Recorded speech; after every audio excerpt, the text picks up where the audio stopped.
Job को भी जन्म देती है।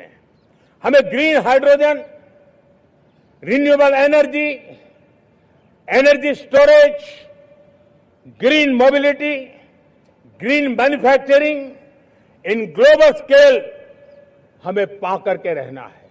हमें दुनिया जब ग्लोबल वार्मिंग की चर्चा करती रहती है, हम रास्ते खोजते रहते हैं, हम समस्याओं का समाधान दे रहे हैं। और भारत ये ग्रीन मूवमेंट का बहुत बड़ा सामर्थ्य लेकर के चलिए। भारत के पास ब्लू इकोनॉमी के लिए भी बहुत बड़ा अवसर है। बहुत बड़ा लंबा हमारा कोस्ट लाइन है।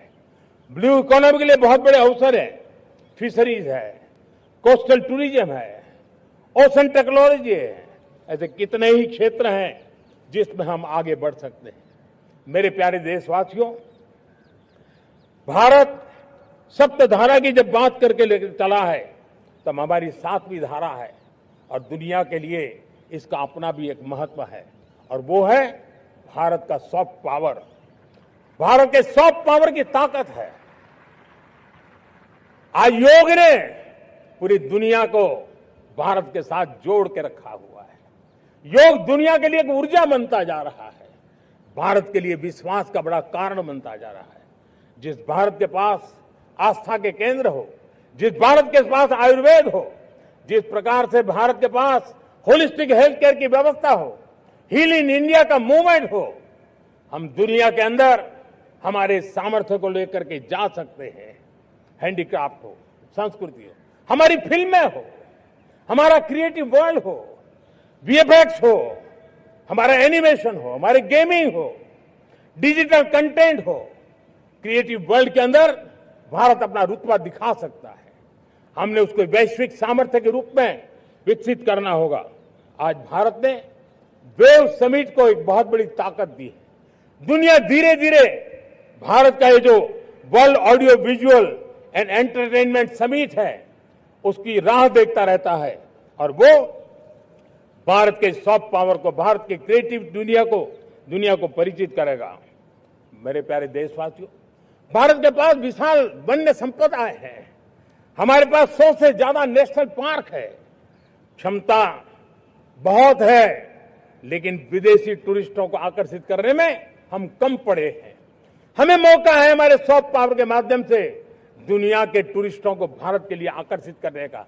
हमारा सामर्थ्य हमें दुनिया को दिखाना है। हम ये काम आरा से करें, और हम जल्द से जल्द हम इन लोगों, आज दुनिया में स्पोर्ट्स की जो है वो भी एक बहुत बड़ा भारत के प्रति आकर्षण का केंद्र। दुनिया के स्पोर्ट्स इवेंट भारत में क्यों न हो। कॉन्सेंट इकोनॉमी बहुत बढ़ रही है, देश के नौजवानों का आकर्षण है। विश्व का हर कोई कलाकार चाहता है कभी न कभी भारत की धरती पर अपना कॉन्सर्ट करे। ये एक बहुत बड़ा अवसर है, हमें इसको मोबिलाइज करने के लिए व्यवस्थाएं खड़ी करनी होगी। साथियों, सप्तधारा की इन 7 शक्तियां उद्देश्य सिर्फ एक सेक्टर में प्रगति करने का नहीं है। एक होलिस्टिक अप्रोच के साथ हमें राष्ट्र को जो लक्ष्य लेकर के हम चल रहे हैं, जो एम्बिशन लेकर के चल रहे हैं, उस स्केल को हमें पार करने की दिशा में काम करना है। मेरे प्यारे देशवासियों, कुछ चीजें मैंने बताई हैं, लेकिन मैं इससे भी आगे सोचता हूं। मैं जरा देश को झकझोरना चाहता हूं। मैं देश की शक्ति को भी झकझोरना चाहता हूं। देश यानी सिर्फ सरकार नहीं होती है, देश यानी हर नागरिक जुड़ता है।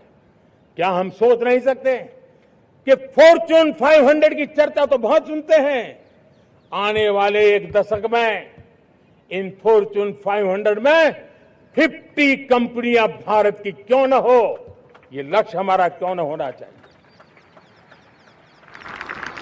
आज बैंकिंग सेक्टर फल फूल रहा है। दुनिया की टॉप बैंक के अंदर भारत की बैंक का झंडा भी क्यों न फहरता हो। भारत की बैंक भी टॉप बैंक 5 बैंक में भारत की भी एक बैंक होनी चाहिए। भारत की फार्मा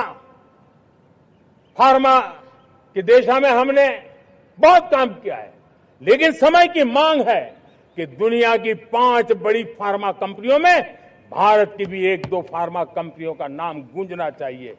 भारत उसमें अपना स्थान बनाना चाहिए। लॉ फर्म्स होते हैं, रेटिंग एजेंसी होती है,